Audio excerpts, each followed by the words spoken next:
That, Judge? Move to admit. Any objection? No objection, Your Honor. Be admitted.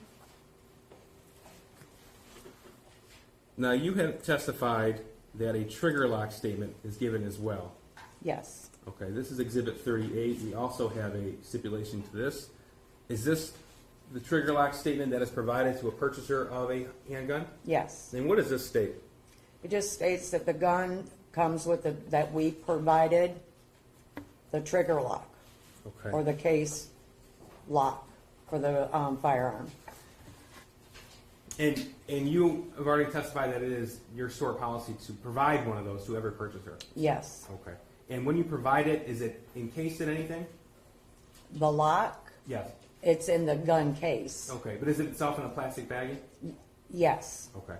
And you testified earlier about that gun case. I want to go back to that very briefly. You said it's a plastic case. Are you moving to object this? I'm sorry, yes, this is 38. No objection, Your Honor. Be admitted. Now, the case that the firearm is contained in when it's sold, it's plastic? Yes. Okay. And is there a clasp on it to close it? Yes. Okay. Is there a locking mechanism on that? No. Okay, so there's no combination lock or a key lock. No. And that's what was sold to James Crumbley on November the 26th, 2021. Yes. Thank you. Okay, one moment, Your Honor. I've nothing further. Yes, Your Honor. Thank you. I have both counsel approach, please. Yes, Your Honor.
Is making quote unquote multiple purchases. Yes. And it's fair to say that he had 2 prior firearms purchases. Is that fair? Yes. Okay. And they were approximately over a period of 5 months. Unsure. Okay. It wasn't the day before, right? No. The week before? No. Okay. So it was over some time. Yes.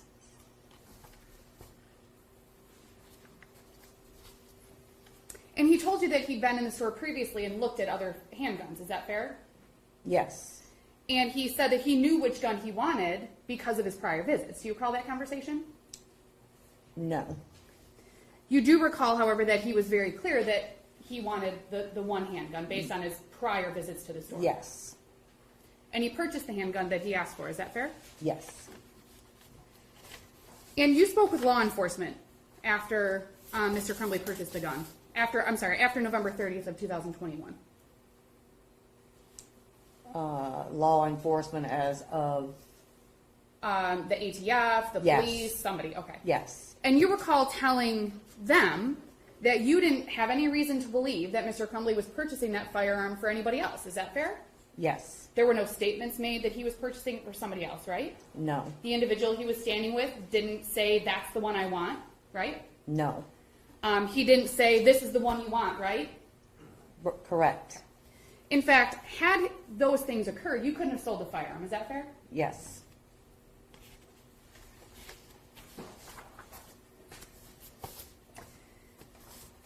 Now, the prosecutor showed you Exhibit 33 and 79. He showed you the actual pamphlet, which is Exhibit 79, and then Exhibit 33 is a printout. Actually, I'll pull it from the book. It's a copy of the Youth ATF Handgun Notice. Youth Handgun Safety Act Notice. Yes. And you're familiar with this, correct? Yes. And you're familiar with firearms laws? Yes, You kind of have to be for what you do, right? kinda, yes.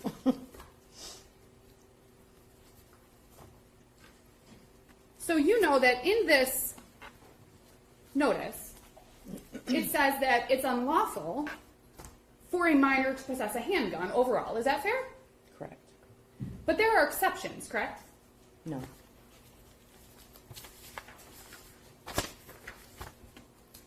May I approach, Your Honor? Go ahead.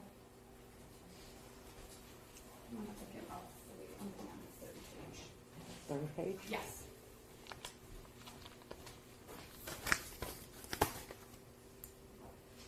You want to look at page 3 of Exhibit 33.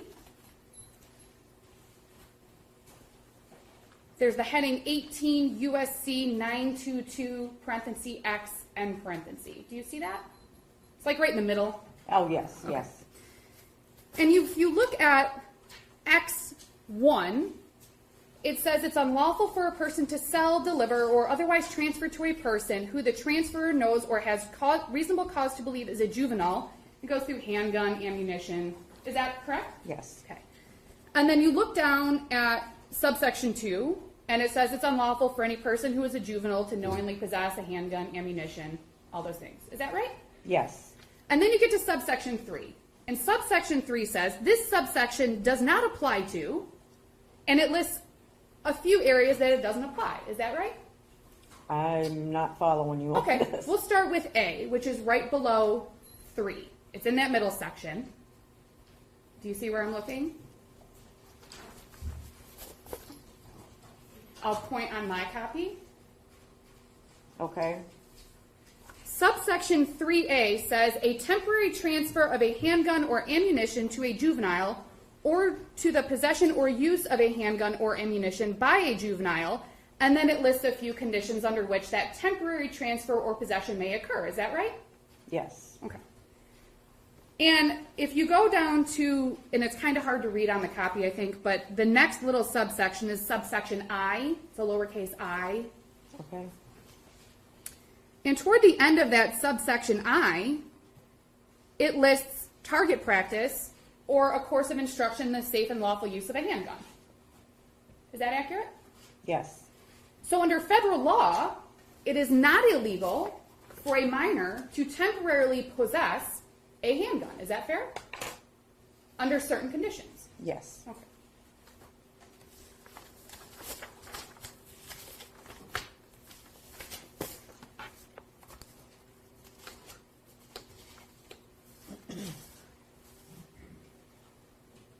And parents come in and buy firearms for their children. Is that fair to say? No.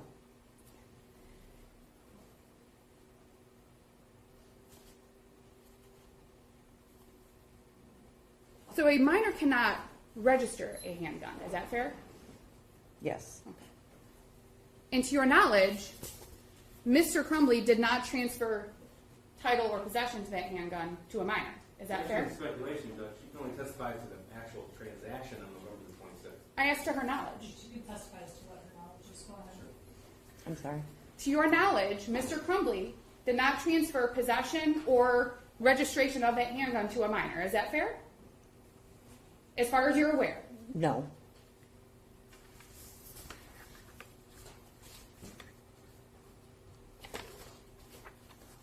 And based on your reading of the law and our review of it today, it wouldn't be illegal if Mr. Crumbley allowed his son to use a handgun at a shooting range. Is that fair? In his company, Correct. yes. Or to handle it while he's at home. Is that fair? No.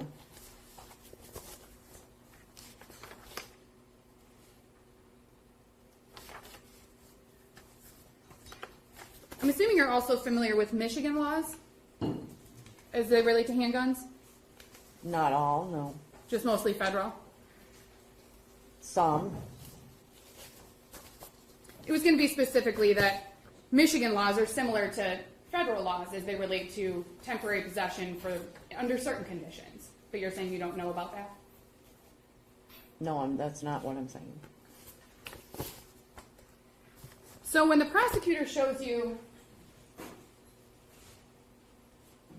Exhibit 34, Exhibit 33,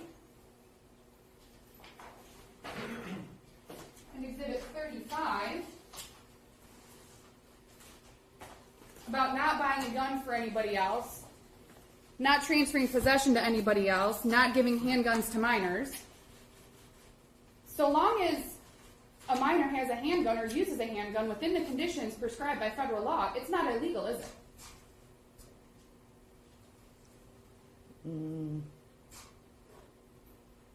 No. And again, to your knowledge, you're not aware of any time that James Crumbley allowed his son or a minor to use his handgun without his supervision. Correct. To your knowledge, correct? Right.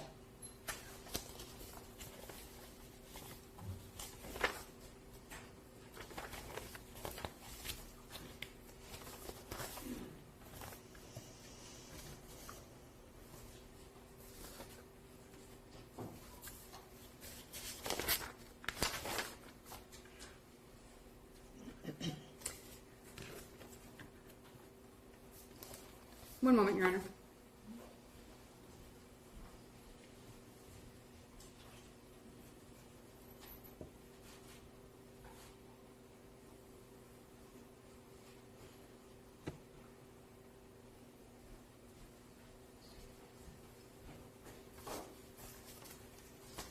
And I had one other question regarding, it might be a few questions, regarding this trigger lock statement that the prosecutor showed you.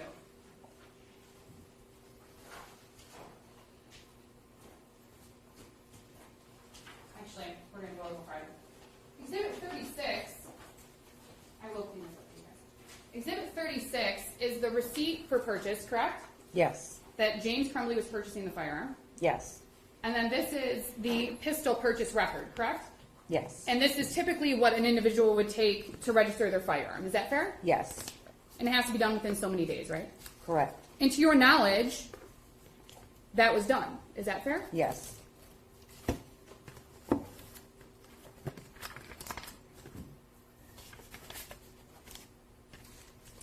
And then the trigger lock statement.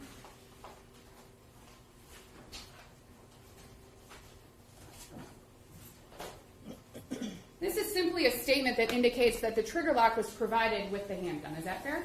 Correct. Okay, and you indicated that it was like a cable lock. Yes. Okay. So, to your knowledge, Mr. Crumbley used the cable lock. Is that fair? Judge, on the form of the question, she cannot possibly testify to that. She can only testify that she gave the trigger lock. That's fair, Your Honor. I'll change my question. You're not aware that Mr. Crumbley didn't use the cable lock. Is that fair? I'm not aware. Same question, exactly.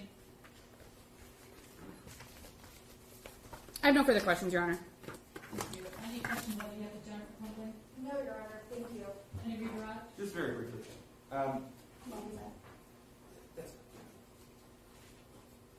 Ms. Back, as a federally licensed firearms dealer, you follow all the regulations from the ATF and other laws. Is that correct? Yes. So and you can only testify to what actually occurred on November the 26th, 2021, right? Yes. That's your entire involvement with this case. Yes. Okay. So had James Crumbley walked in and said, "Hey, Ethan, is this the 9mm that you want?" You wouldn't have sold it, right? No. Okay. It's nothing else.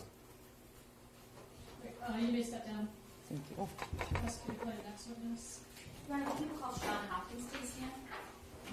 Any reason why this witness can be excused? No, Your Honor. No.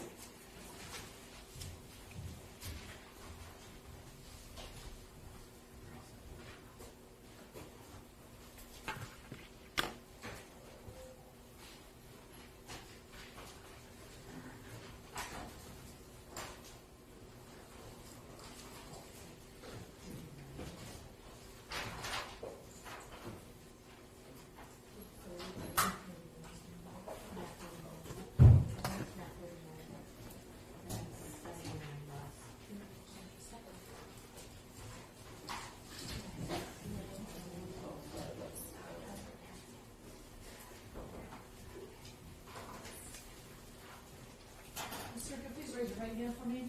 Do you solemnly swear any testimony you're going to give will be the truth under the penalty of perjury? Absolutely, I do.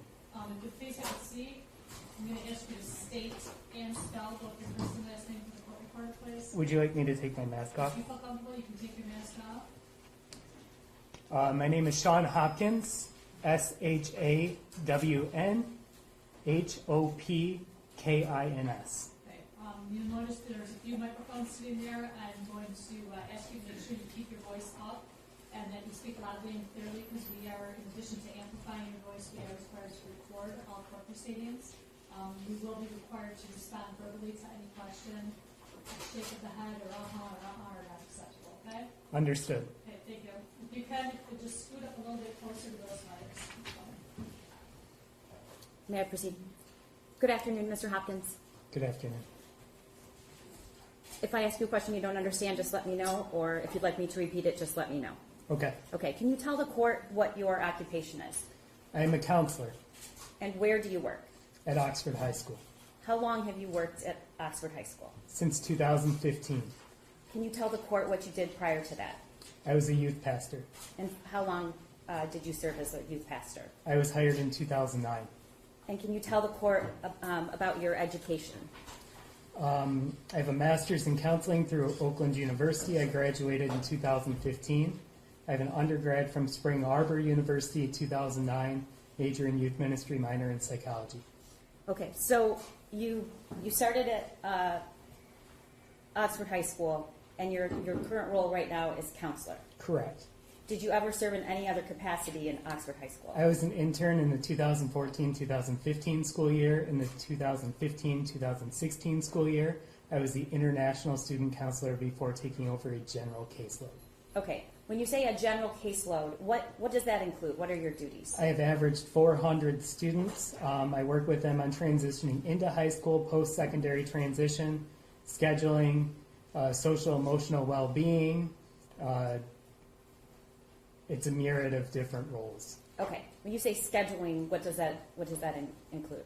As far as helping students with their classes that they are in, helping them pick appropriate classes based on their skill set, helping them pick classes that are going to help them in their career after high school. And is that done every year or twice a year? That is done once per year. Okay, and you said you had 400 students on your caseload? I have averaged 400 students during my time there, yes. How many students are there at Oxford High School? There is approximately 1,800 students within the building. And how many counselors that do what you do? We have 4 counselors that have a general caseload, 1 counselor that has an early college caseload. Okay. I'm sorry, because what? I didn't hear what you said. We have 4 counselors with a general caseload. We have 1 counselor who has students who are in the early college program. You said you had an average of 400. Correct. Does that allow you to actually meet every student on your caseload? The one time I generally get to meet every student is during counseling. If all I were to do is meet with students, I would have approximately 2.5 hours per student per year. In addition, though, to the scheduling aspect, what else are you doing on a day-to-day basis? Quite a few things. We have general meetings that we have to do. We have general check-ins. This year, there's been times we've covered class periods with COVID and What does that mean, you covered class periods? where we've actually checked in and given time, like during an advisory lesson or something like that, where we're in front of a classroom of students. We do educational development plans with students where we are in the classroom with a large group. We have presentations that we do for parents. We have professional development that we need to attend. Okay, what circumstances generally give rise to you getting involved with a student that has nothing to do with scheduling, but might be from a teacher or somebody else? Generally, it's a concern for a student's social emotional well-being, that there's some concern about a student not being well, or that we have a concern that a student might need some additional support that would be beyond the classroom environment. And do you have anything to do with discipline? I do not. Okay. Can you tell the court what last year looked like for your role as a counselor and the high school? Last year was difficult. We at Oxford started in person, but we were virtual for about 7 weeks during the school year, and student attendance was sporadic. Anytime a student was either COVID positive or was in close proximity to somebody who was COVID positive, they were quarantined. So it was not a typical school year of what we would have seen previously. It was an adjustment for the staff. It was an adjustment for the students. It was incredibly difficult. And this year, before November 30th, what did the school year, was it more normal, or was it back to what you would consider normal? I don't really know what normal would look like at this point from that, but I would say that we were in person with more regularity. We only had 2 days we were virtual. They were the 2 days before Thanksgiving, but student attendance was still low in general. We still had students missing school at a higher rate than we had previously seen. Okay. Mr. Hopkins, do you know an individual by the name of Ethan Crumbley? Yes. And when did you first meet him? He became on my caseload in the fall of 2020.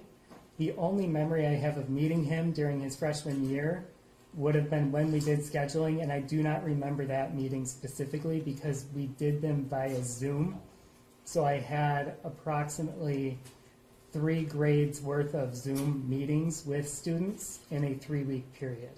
So you meet with all 400 students to schedule every year? Aside from seniors, yes. Okay. When was the next time after freshman year that you had any interaction with this student? The only interaction I had previous to November 29th was I had received an email from a teacher that he seemed sad. Which teacher was that? Diana McConnell, his Spanish teacher. And do you remember approximately what? It would have been Month early that is. November. And I had just what I would call a check-in. I waited for him outside of a classroom and said, hey, I heard you might be having a rough time. I'm here for you if you need to talk. And what did he say? He just looked at me, said, okay, and did not follow up with anything. When was the next time you had any interaction with him? The morning of November 29th. And can you tell the court what that was? There was an email sent to our Dean of Students and a Restorative Practices Coordinator that was then forwarded to me from an English teacher stating that the student had been looking at bullets on his phone in class. So, Go ahead. so the student was called down to the office by a Restorative Practices Coordinator who then called me to ask me to be in the meeting as social emotional support for the student. And did you do that? I did. And do you know approximately what time that was? It was approximately 9 in the morning on the 29th. Okay. About how long did that meeting take place? About 5 minutes. And what was the student's demeanor? Compliant, calm, understanding. I did not lead the meeting. I was just there in the meeting. But the student understood that it was not school appropriate behavior when that was discussed as the reason How do for you know being that? called down. How do you know that he understood that? He claimed that he understood that that was not school appropriate behavior. Was he argumentative? No, Was he oppositional? no. Okay. Did you get any other information about that incident? No other information about that incident. Did he have any explanation as to why he was doing what he was doing?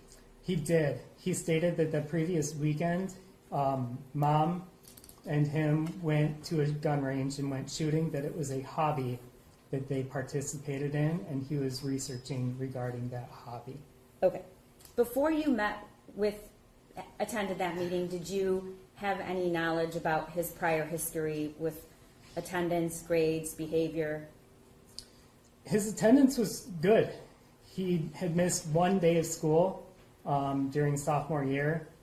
He was on track for graduation, had no behavior incidents reported at school. Does the school document behavioral incidents? They do, How do they do that? through log entries in our student information system. Okay, and who has access to that information system? administration, counselors, dean, anybody with administrative access through our information system. Okay. And as a result of that meeting, what, if anything, occurred? Our restorative practices coordinator called home to leave a voicemail. Were you there when she left the voicemail? I was. Okay. And that voicemail's already been entered into evidence. I believe it's Exhibit 9. And at some point, was he allowed to go back to the class? He was. All right. And did that meeting end in a negative way or a positive way? It was not a negative way. I would say it was more positive, as in the student was understanding of the appropriateness of school behavior based on their response. And there was no necessary follow through after the meeting. At that time, did you have any knowledge of, was there individual education plan for this student? I had no knowledge of one. Okay, and did you have any knowledge of any issues that were going on at home? No. Did you have any reports of him being bullied? No.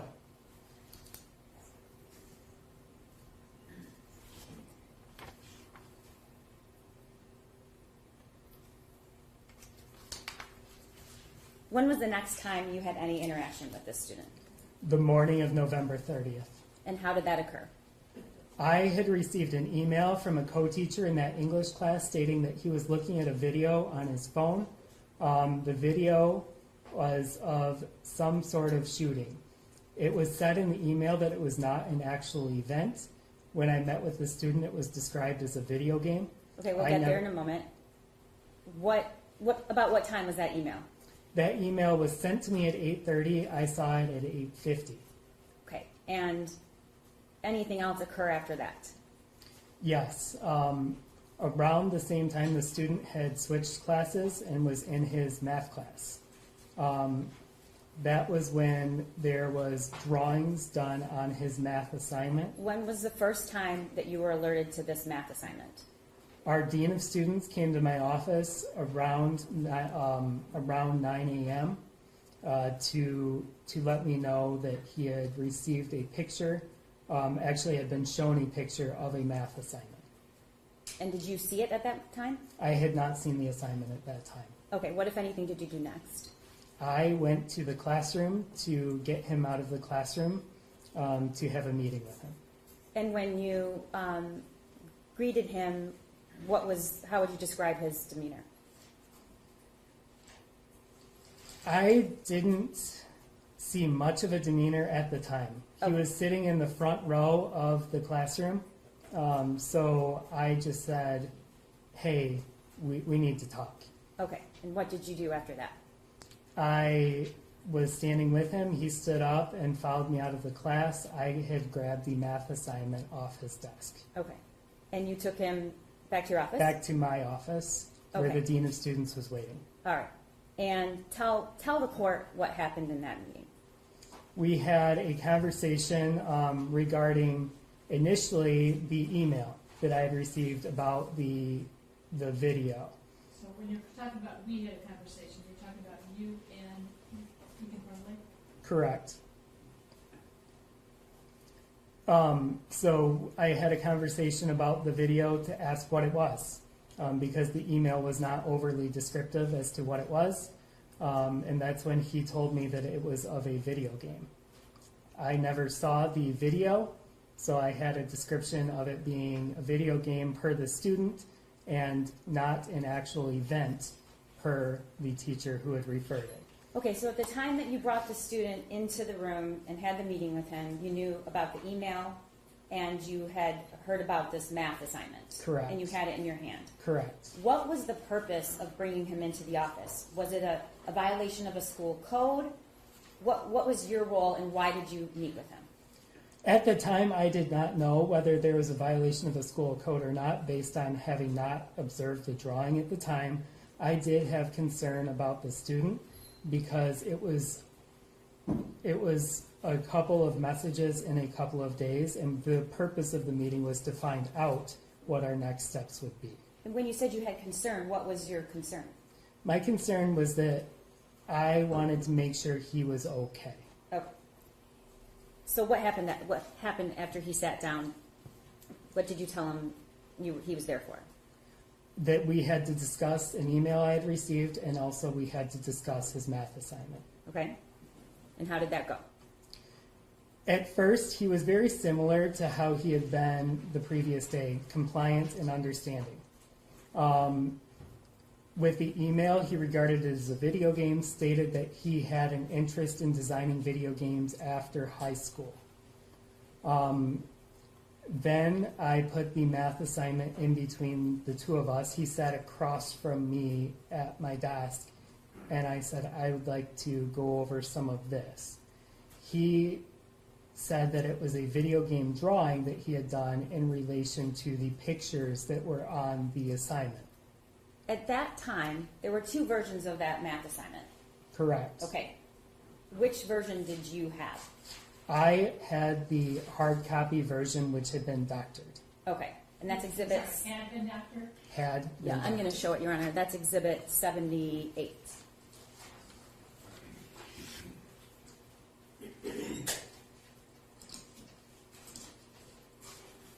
Mr. Hopkins, is this what you saw at that time of the meeting? Yes, Okay. And you asked him about this exhibit 78? I did. And what was his answer? His answer was initially that it was a drawing of a video game he wanted to design.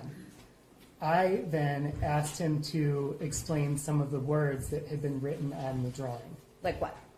One that I could read was, "My life is useless."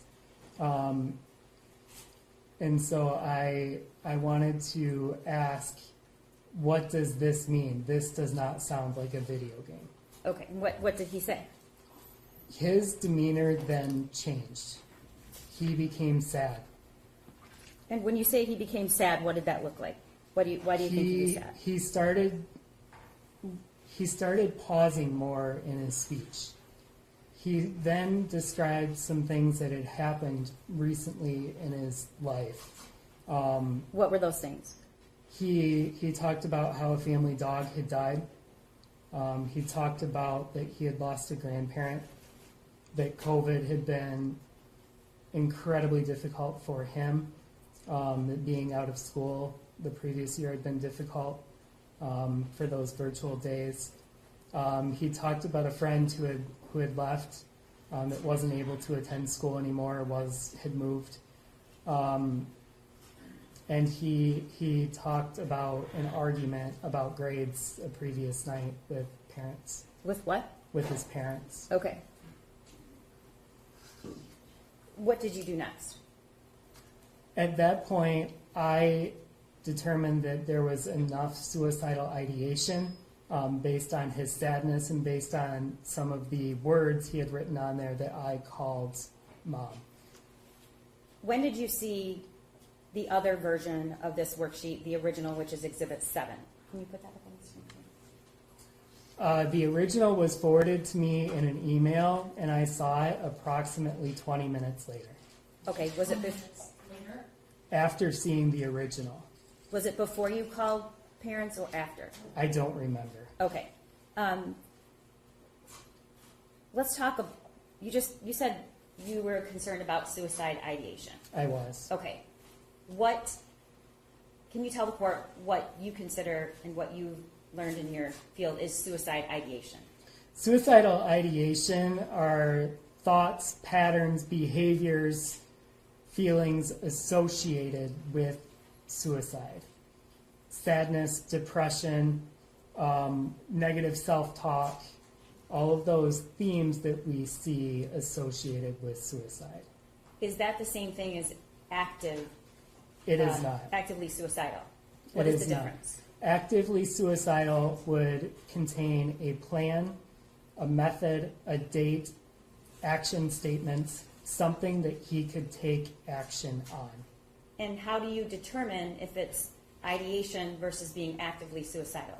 Some of it is taking the information that you have in front of you. I also asked Ethan if he was a threat to himself or others. So is this part of, you did a risk assessment? Correct. Okay, what is a risk assessment? A risk assessment is looking to gain information on how the person in front of you is and what level of either suicide risk or self-harm risk they may display.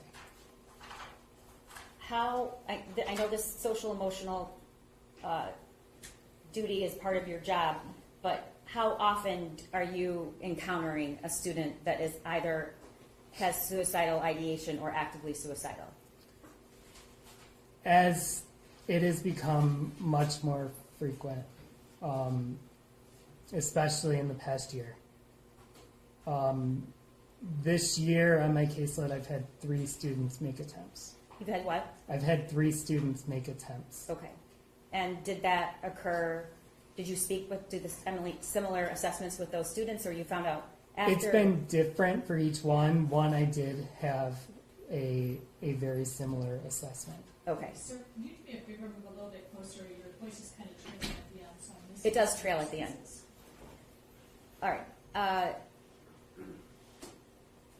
How many of these check-ins, like the one you did with this student, are you doing? Is this a frequent thing? Is this abnormal? Is it unusual? It's becoming more common lately. I would state that it happens minimal, once or twice per month, in just a normal school year. All right. And every one of those meetings, do you end up calling parents? I do. And what triggers a call to a parent? When the student is a minor, Yes. when I have concerns about, that's my statement, when the student is a minor. When I have concerns that there needs to be follow-up mental health support for a student. When I have concerns that the student may potentially become suicidal. Okay. So at some point you said you did call a parent. And I did. Who did you call? I called mom. Why did you call mom? I always give students the choice of who they would like me to call. The student stated that mom would be easier to get a hold of. What was his reaction or demeanor about you calling a parent? He was very muted at that point. Almost, I would describe it as like resigned to the fact that I was going to call home. Did he object? No, Did he ask you not to? no. Okay. Did you get a hold of mom? I left a voicemail with mom. And did she call you back? She did eventually. In between the call back, I also called dad. I don't know whether the phone was answered or not. It was empty air when I Okay. called. You did eventually speak to mom. I did. And when you spoke to her, was Ethan in the room? He was. Was the phone on speaker, or was it just you talking? I put the phone on speaker. Okay. And what did, by the way, do you see her anywhere in the courtroom today? I haven't looked. Could you look, please? Do you see, it's Jennifer Crumbley, correct? Do you see her in the Correct. courtroom today? Correct. Can you describe what she's wearing? I can just see her face. She has a gray mask, glasses. All right. Your Honor.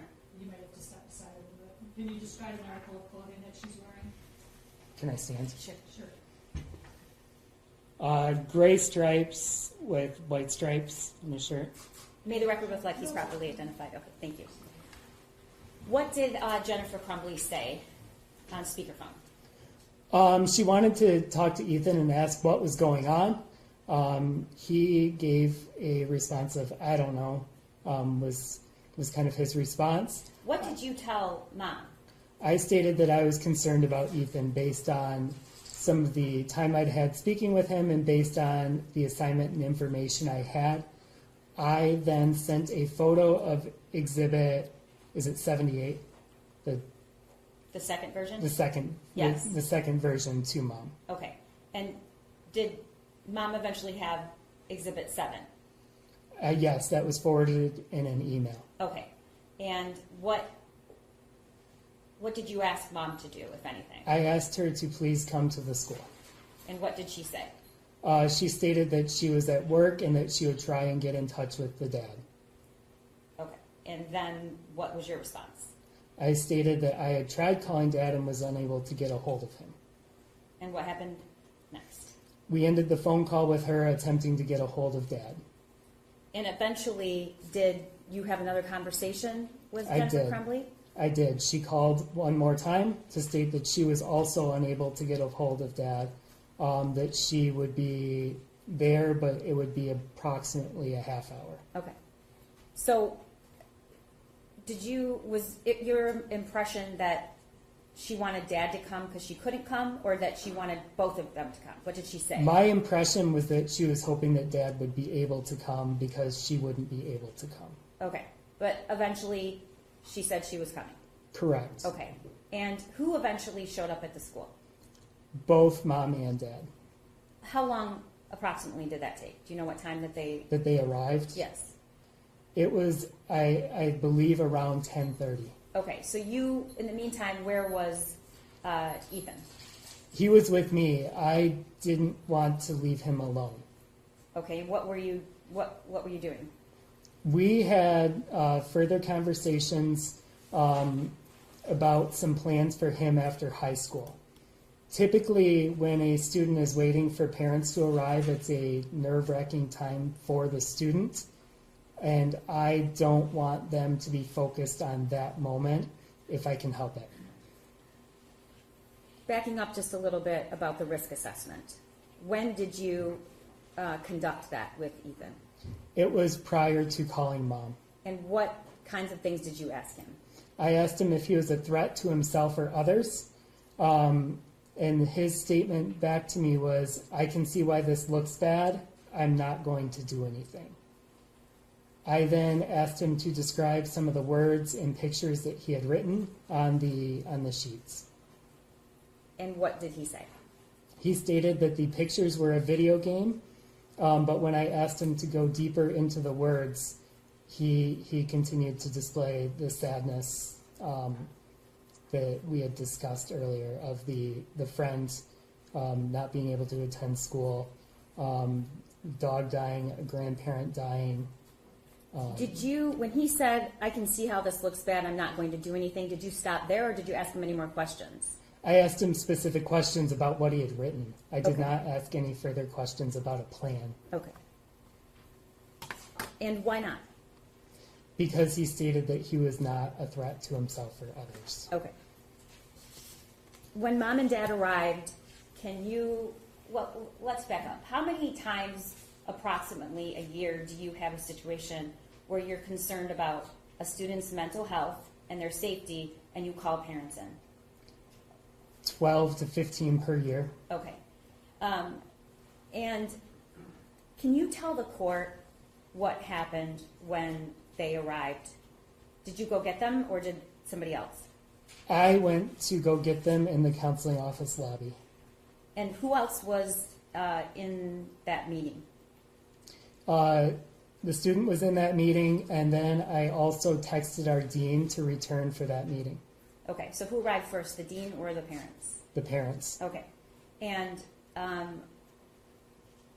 where were you when the parents entered the room? Were you in front of them or behind them? I was in front of them. Okay. And what happened when they walked in the room? It was different than other meetings I've seen. Why is that? They weren't friendly or showing care to their student, To their son? to their son. Did they greet him? No, Did they touch him? no, Did they hug him? no. Where did Jennifer Crumbley sit? I have 3 seats in my office that are not mine.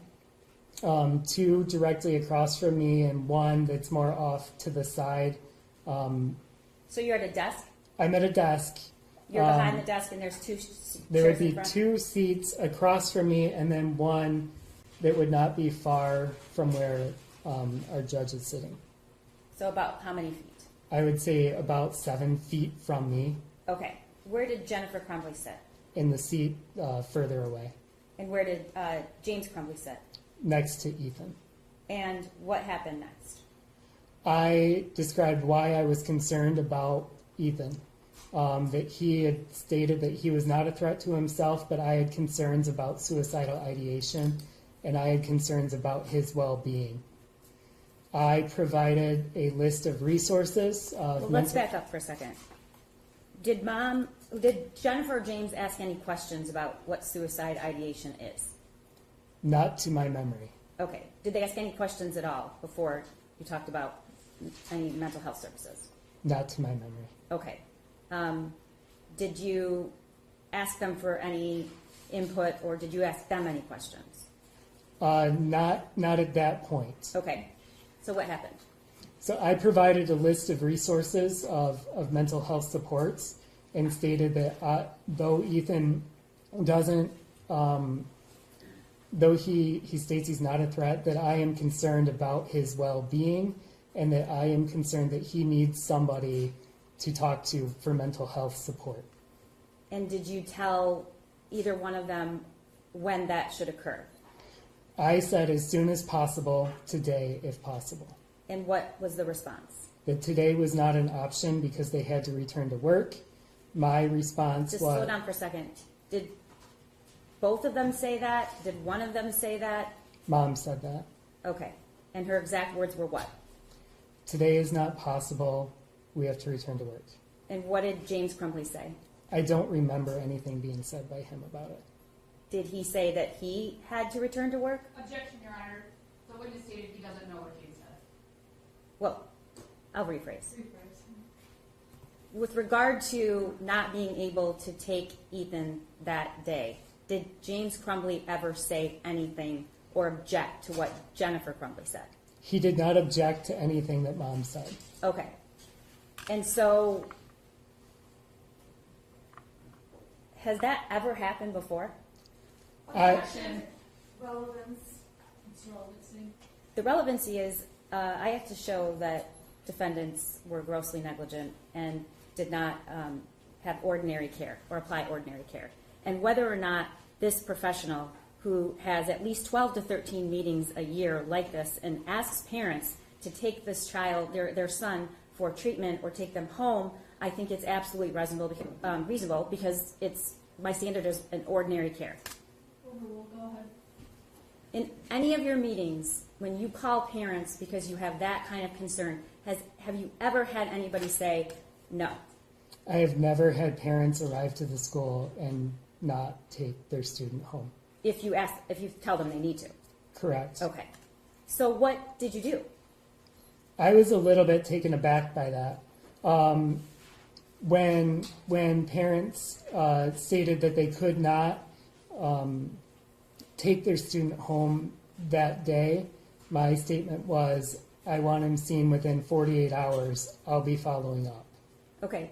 Did you ask them to take him home or did you ask them to take him to get... I asked them to take him to get therapy. Okay. And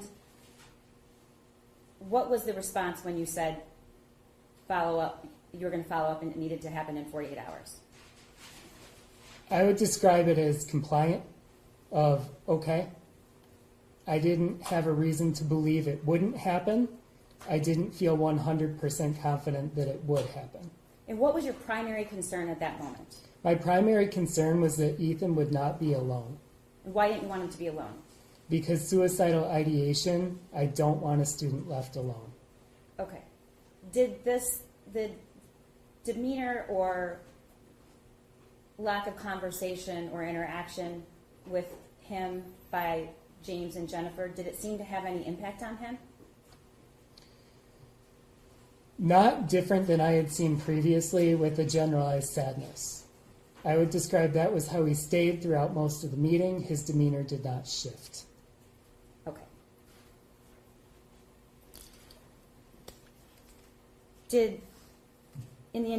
How long did the meeting last? Less than 15 minutes. In the entire meeting, did Jennifer Crumbley say anything to her son?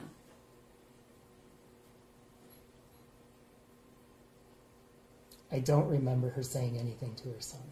Did James Crumbley say anything to his son? Yes. What did he say? He was looking at the math assignment with his son and going over that you have people you can talk to. You have your counselor you can talk to. We talk. You have your journal. Okay. I'm sorry, we thought was. I didn't hear the last part. You have your journal. You have your journal. All right. Had you heard anything about a journal before that? I had not. Had you seen a journal? I had not. Okay.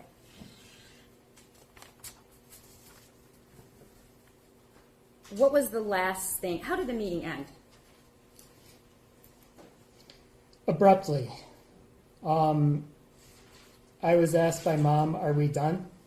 Because at that point, the student had wanted to return to class. Parents had described that virtual learning was incredibly difficult for their son. And I then asked our dean if there was any disciplinary reason why a student could not return to class. And what was his response? No. Okay. And Jennifer Crumbley stated before that conversation or after, I believe it was after that conversation. Are we done? are we done? And what did you say? I guess so. And was Ethan present for that? Yes. Okay. So what did you do? I then wrote Ethan a pass back to class, and I told him, I just want you to know I care about you. I can't hear you. I told him, I just want you to know I care about you. And why did you say that to him?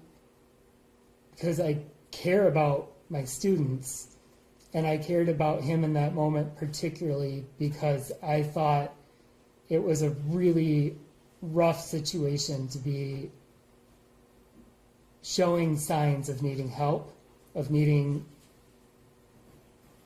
support, and it felt like he got the opposite when I tried to get him that help and support. Did he ever cry? No. Did, when he got up and you said that to him, did he say goodbye to his parents? Did his parents say goodbye to him? I don't remember them saying goodbye to him, no. Did anybody hug him? No. Touch him? No. Did he say anything back to you when you said, I just want you to know I care about you? No. Okay. At some point then, did mom and dad leave right after, or did they stay and ask questions when he wasn't there? There was about a minute of them just gathering things and going, but nothing. Did you said you gave them something. I provided a list of resources, of mental health resources in the community that they took with them. Okay. Once he returned to class and once the meeting was over, what did you do, if anything, regarding Ethan after that? I wanted him to not be alone, so I checked to make sure that he was being marked present for his classes. How many classes after that? Until He the event? returned to his 3rd hour class. He went to his 4th hour class to lunch, finished his 4th hour class. And how do you check to make sure he's there? I get alerts for his attendance when teachers submit attendance Okay. Why did you check? because I wanted to make sure he was never alone. And what was your plan if that horrible event hadn't occurred? I was going to follow up with him the next morning to make sure that there was follow-up on his mental health support. Okay.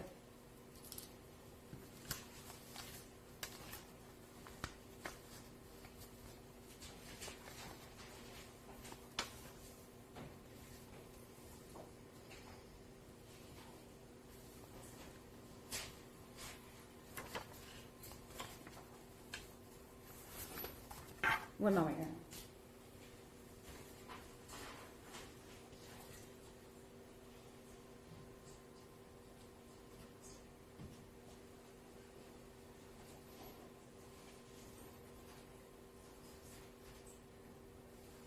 Nothing further, Erin. Any questions on behalf of Jennifer Crumbley? Yes, Your Honor, thank you.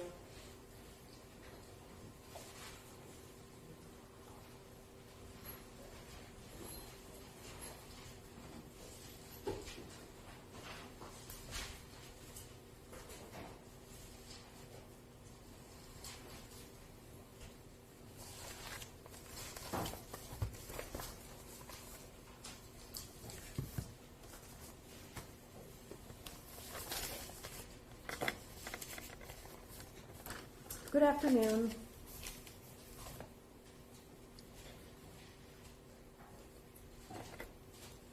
Prior to coming into court today, did you meet with the prosecution regarding your testimony?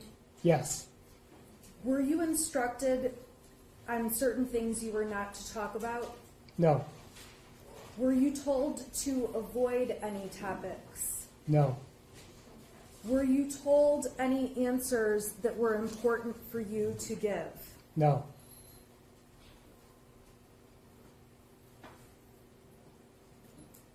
I want to go back to November 29th.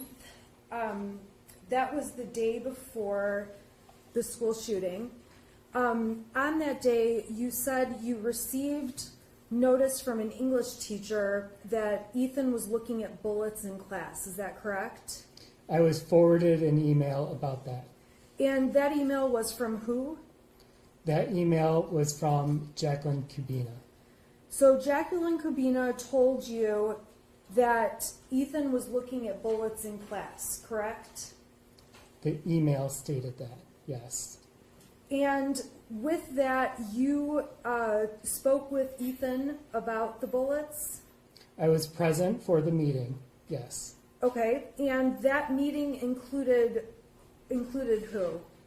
Pam Fine, Ethan, myself. And Jacqueline Kubina, or not Jacqueline Kubina? No. What was Pam Fine's role in the meeting? She led the meeting. Why is that? What does she do? Restorative practices. Explain to me what that means. She is our anti-bullying coordinator, and she is a district-wide restorative practices is helping students resolve conflict and to help them maintain their time in the classroom appropriately. Okay, so you ended up having a meeting with Pam Fine and Ethan regarding him looking up bullets in class. Yes, And as a result of that meeting, Ethan seemed to understand looking up bullets was not appropriate for school, correct? yes, And you and Pam discussed how a teacher brewing beer might not be appropriate to look up in class, but people can have hobbies outside of school that are not illegal, correct? correct. Were you present when Pam Fine left the voicemail for Jennifer Crumbley? Yes, And you know from listening to that voicemail being left, there was no request for Jennifer Crumbley to call back to you or Miss Fine.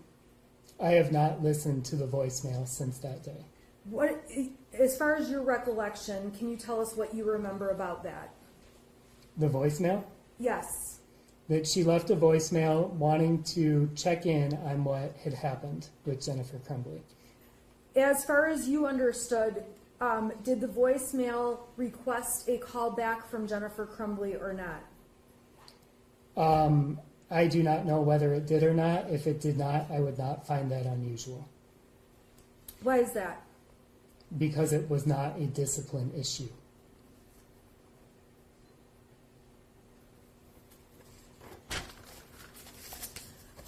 You said that prior to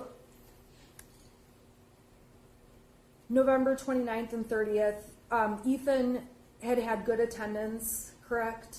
Yes, No behavioral incidents at the school. none. He was on track to graduate. Yes, You had no reason to believe there was anything wrong with Ethan prior to your dealings with him on the 29th and 30th, aside from when he was sad when his dog died. correct. And the day that he was sad his dog died, you had a quick conversation with him to just let him know you were there if he needed you. Correct. And he didn't seem to take you up on that offer, but that also didn't cause you any concern, correct? Correct. You did not communicate with mom and dad, with mom or dad, regarding the day Ethan was sad about the dog dying, correct? Correct. You did not tell Jennifer or James, I am available to speak to Ethan if he's extra sad about the dog. There was no reason for you to call Jennifer and James about that, correct? Correct. And at the end of the discussion about the bullets, you felt that it had a positive ending. Is that correct? I felt that he understood the conversation. Okay, you felt he understood the conversation and he appreciated that he should not be looking at bullets in school. He stated that he understood that, yes. So the next day, you said you got an email that you received at 8:50. It was sent at 8:30, and it was about a teacher complaining Ethan had been looking at a video on a phone of a shooting, correct? The teacher stated that the video was not an actual event, and that he was watching it on his phone, yes. You never saw the video. I never saw the video. So you only know what you've heard people tell you about it. You don't know if it was an actual event, if it was a video game, a cartoon. You have no idea, correct? I have what was reported to me, correct. Did you ask to see the video? I did not. And when you got the message, the email about the video, who did that come from? Allison Karpinski. Allison Karpinski. So Allison Karpinski is a separate teacher from the teacher the day before when there was the issue with the bullets. They co-teach the same class. But they're separate people, correct? Correct. So Ms. Karpinski made you aware of the video that you did not see. Was it at that time that you spoke to Ethan? Or was it after you heard there was some drawings on a math paper? They occurred around the same time. So, close in time, you heard about Ms. Karpinski's complaint that he was looking at a video that involved some kind of a shooting, and you heard from the math teacher that he had drawn some problematic things on a math assignment or test. I did not hear from the math teacher. That was reported to our dean, Okay. but they were around the same time. Did it come to your attention around the same time? Within 10 minutes, yes. Within 10 minutes. And that claim involved a third teacher. It was not Ms. Karpinski or the teacher from the day before, her co-teacher. Which teacher was it that brought about the math issue? Becky Morgan. So at that point, you would agree with me that you knew what Miss Morgan told you. I never spoke with Miss Morgan. Did you saw the two drawings from the math assignment or test? Not at that point. Not at that point, but you were aware there was a drawing that existed. What were you aware of? In regards to which part, I'm not understanding what you're asking. Miss Morgan, the information she had, what were you aware of with regard to math? I was aware that the student was in the math class and that there was some drawing on an assignment. Okay, and did you ever get a copy of the drawing? I grabbed it off his desk. Okay, so you grabbed it off of his desk, and at that point you decided to get Ethan out of class so you could meet with him. Is that correct? Yes. And you took him you took him down to your office. Is that correct? Correct. So at that time, you knew about the drawing on the math paper. Yes. You knew that the math teacher had complained that there was a drawing or brought it to someone's attention, correct? I knew it was brought to someone's attention, yes. Okay. You knew that Ms. Karpinski had brought it to your attention that Ethan was watching a shooting or a video on his phone, correct? Yes. The video you never saw. Correct. And you knew that from the day before, there had also been the incident where Ethan was caught looking at bullets in the classroom. Yes. All of those things combined together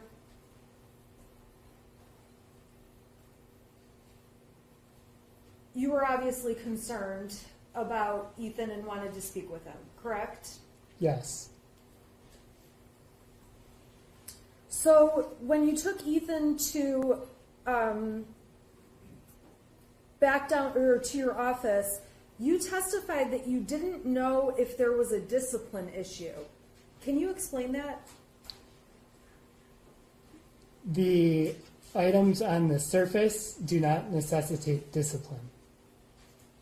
So students are allowed to watch videos of shootings while in class? I did not know what the content of the video was, and I wanted to make sure that I was with somebody who could get a complete picture of what was going on. And you never asked to watch that video? I did not. And looking up bullets online, students are allowed to use their phones to Google things while they're in class? Phone policy is class by class. Okay. Is there ever a class where looking at bullets would be acceptable? That is why we had the conversation about school appropriate behavior.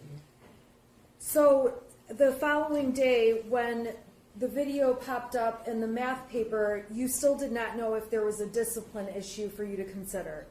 I do not do discipline, so I was with somebody who could help make that differentiation. At that time, I did not know. And the person you're talking about is Mr. Ejak, correct? Yes. So you dean of students? Yes.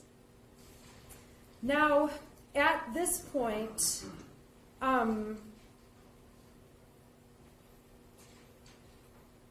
you said your main concern was to make sure Ethan was okay. Is that correct? At what time? At the time that you were aware of these incidents and you brought Ethan down to your office, you were concerned that you wanted to make sure he was okay. Yes. Okay, explain, tell me about this assessment, the suicide assessment. I don't know anything about it. Is that a tool you've been trained to use? Where did it come from? Tell me about how that works. It's a compound question, so if you could just take one at a time. Sustained reverse. Can you tell me how it works? How the suicide assessment works? Yes. It's a series of questions to gain information from the student. And the series of questions, is it written out on a form? No. Where does the series of questions come from? Through training. What kind of training? I have a master's in counseling. Are there specific questions you ask? Yes. Is there a protocol that there are specific questions that must be asked? The question that must be asked is, are you a threat to yourself or others? And when you ask the question, are you a threat to yourself or others, you take the answer they give as true? I am not a mind reader. So in this case, you took the answer as true. Yes. You are aware that teenagers will lie to get out of trouble, correct? Yes. You're aware that teenagers can lie at any time about anything, correct? Your Honor, I'm going to object to the relevance. I'm not understanding where counsel's going. There's no criminal legal theory that would make this relevant. Particularly if I'm not sure, it seems she's making an argument that if her clients are guilty, that Mr. Hopkins might be too, but they weren't similarly situated. And so I don't know how, whether a teenager lies is relevant to this, in this proceeding. What's the relevancy? It goes to his state of mind in terms of what happens next in his steps to meet with Jennifer and James. Because he's using the answers that he's given from Ethan to make decisions about what to do next. I'm going to allow you to answer the question. Go ahead. Can you repeat the question, please? So my question was, you are aware that teenagers can lie? Yes. And when you ask them a question like, are you a threat to yourself or anyone else, you have no way to know whether the answer you're getting is actually true, correct? That is true, correct.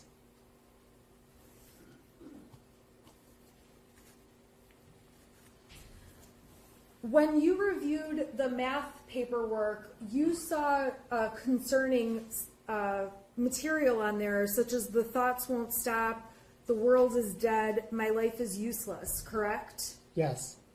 And did you ask Ethan about each of those statements? Yes. What was his explanation about those statements? That was when he started getting into his reasons for being sad. Okay. And you believed that he was also working on some kind of, or planning to be a video game designer, is that correct? He stated that, yes. And you would agree with me, though, that video game design doesn't explain these sad thoughts and my life is useless, the world is dead, correct? Yes.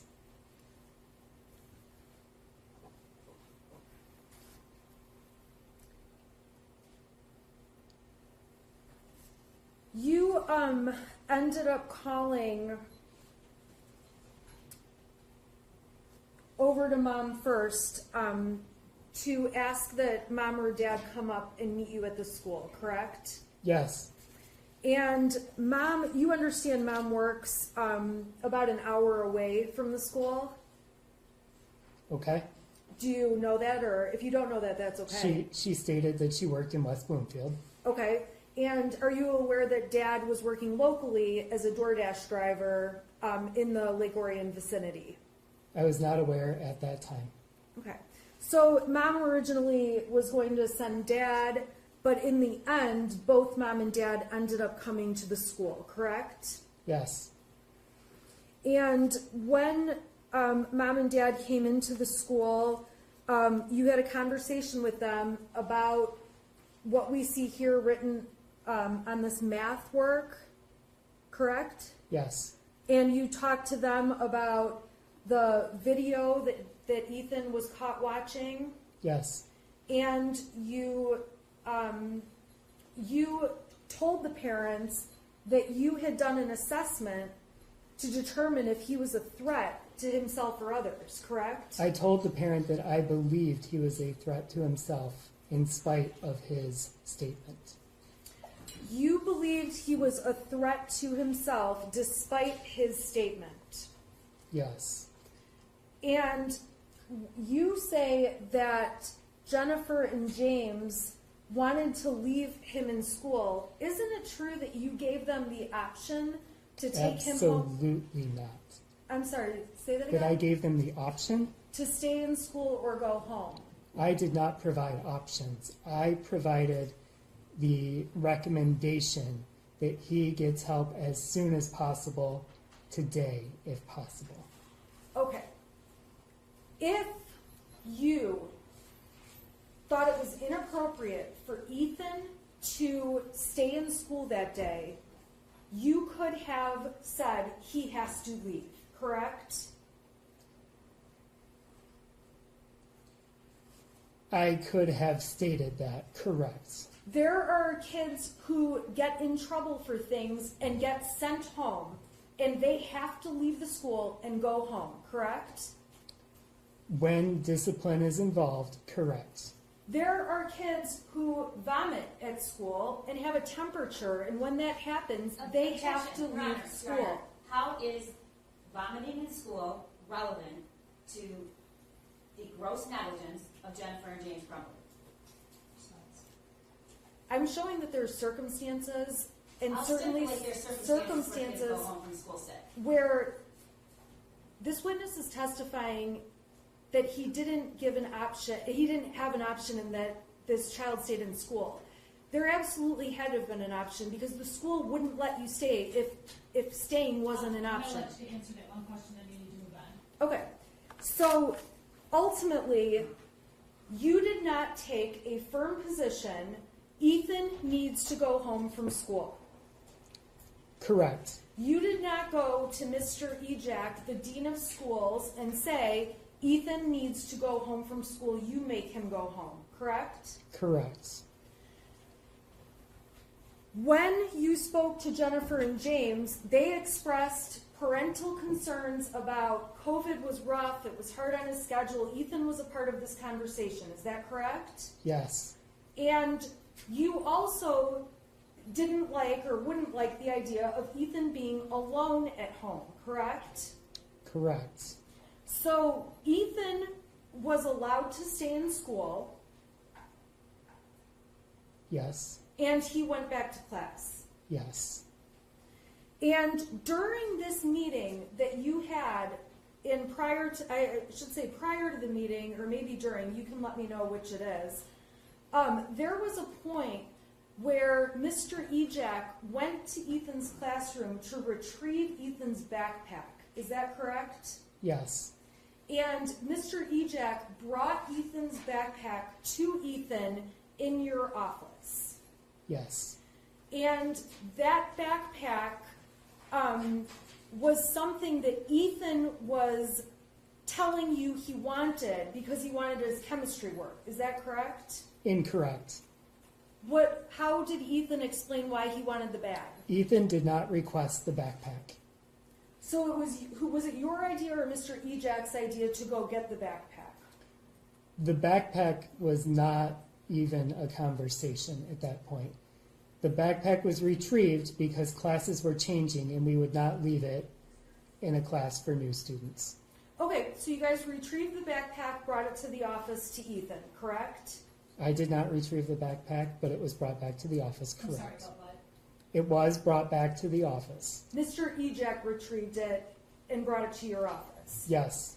And at no time did you look in Ethan's backpack, correct? Correct. And at no time did you see Mr. Ejak look in Ethan's backpack. Correct. You testified and briefly mentioned a journal, and I missed it in your testimony on direct. Were you aware there was a journal in the bag? No. Were you aware that Ethan had a journal? No. What was your testimony about the journal? You said something about it on direct that I couldn't hear.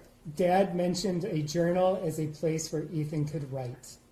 Okay. Did you ask, when you heard that, Ethan if he had a journal? No.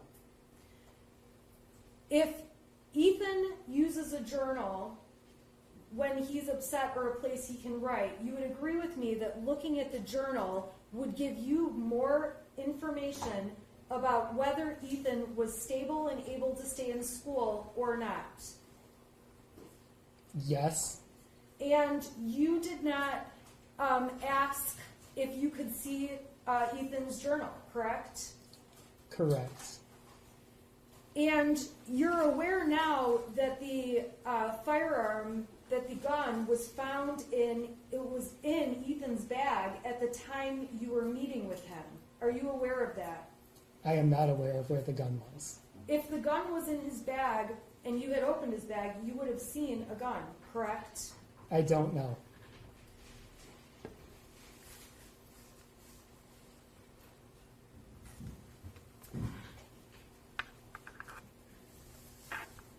Did you make any effort to go through to find out what Ethan did have in the bag? No. You made no effort to see the video that Ethan had been watching? No. Did you make any effort to look at what kind of websites he was on with those bullets? No. You testified that you knew there was an issue with Ethan's friend being out of school. Did you get any information about what that was about? I think you testified you didn't even know how old the other student was, correct? I did not know the other student.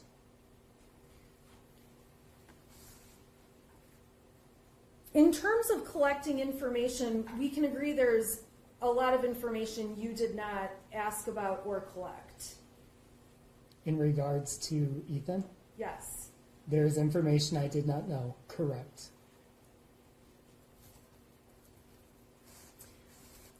You understand that you are a mandatory reporter, correct? Correct. What does that mean? It means that I am alerting people who are in charge of the student of what needs to happen, and that in the event of abuse or neglect, I'm alerting Child Protective Services. you're aware that if you have a reasonable suspicion a child is being abused or neglected, you must report it to Child Protective Services within a certain amount of time. Correct. In this circumstance, after everything you described about mom and dad, you did not file a 3200 form with Child Protective Services alleging that there was a suspicion mom and dad weren't getting improper medical attention. I did not. Failing to get a child proper medical attention, even psychological attention, is grounds for you to file a 3200 form with CPS, correct? Correct. And in this case, you did not see any reason to file one and did not file it. Correct. And when you talked to the parents, you told the parents you had done your assessment and Ethan was not a threat to himself, or I'm sorry, to other students, correct? I stated that he was a threat to himself. And you said it would be fine for him to get into counseling. You wanted it within 48 hours, correct? I stated I wanted it as soon as possible, today if possible. When today became not an option, I said 48 hours. And again, we agree, you allowed Ethan to go back to class, and your intention was to check up on him in 48 hours to see that he had been put into therapy. My intention was to check up on him in the morning to make sure the process was taking place. Council, how much money do you have? I've got quite a bit more because I have to go through his We're interview gonna still. break for lunch right now. We're gonna come back at 1:15. 1:15, Judge. 1:15, Thank we'll you. do cross-examination. Is it okay if we leave things in the courtroom? And you won't be able to